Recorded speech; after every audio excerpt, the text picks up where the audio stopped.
I just went back and compared the best years of gold from the last 100 years.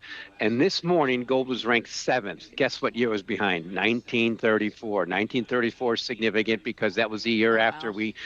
we devalued our FDR devalued the versus the gold and confiscated a lot of gold. So we're in a very scary area for gold. So this is pretty good resistance, 3,500, pretty good a level to watch for. It could easily drop down to 3,000, but overall, it's a signal that I'm getting from gold is this is the deflation from the inflation we got from the biggest money pump in history to that peak in 2022 in the stock market and things. Now it's all starting to trickle down. So I'm worried that gold is going to might back up a little bit, but it's giving us signals of a great reset, the things that some of us wrote about a couple of years ago.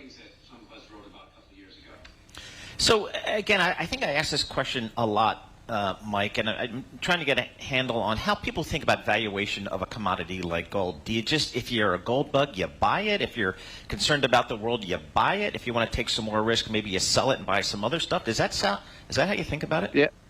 Well, the gold bugs, I think, are more the kind they buy it and hide it. Maybe in their underwear drawer. I mean, they have to be able to touch it and hold it and put it someplace. But the thing I think that's the most significant thing for gold is its ratio and its correlation and connection with the U.S. stock market. So one thing I've watched forever is the ounces of gold that are represented by the S&P 500. So right now, before we broke down, it basically took 2 ounces of gold for one S&P 500. Historically, that was really high.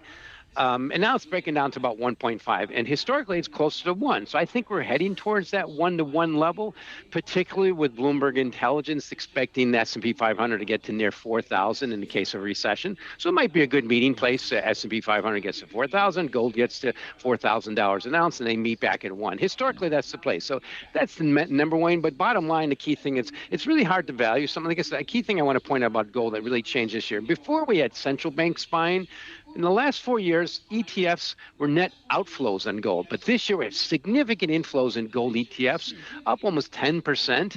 And I think that's a shift in investor sentiment. They're realizing, okay, there's issue with bonds. We all know the stock market's probably peaked. We're heading towards recession. Buy some of this rock instead of stocks. And so far, that's the case. But it's just getting a little stretched here at today's high, around 3,500 an ounce.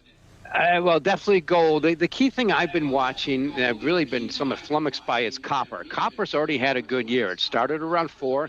It pumped up to $5.37 a pound. That's a new high for the year on the back of tariffs.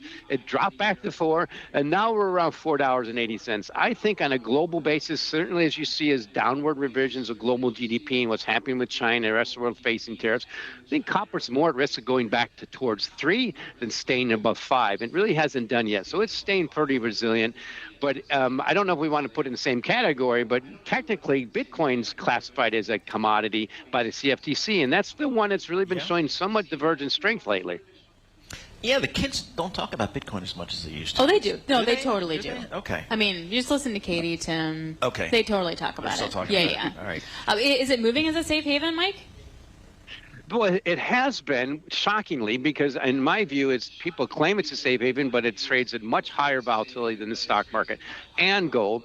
But I think what's really kicked in lately is this distress in the U.S. bond market. People are saying, okay, if we're having a problem with issues with the world's safest securities, mostly long bonds, maybe let's go to Bitcoin. The problem I see with Bitcoin is it looked like it put in pretty good peak last year at $100,000, and we're seeing outflows now the last 3 months, some inflows recently.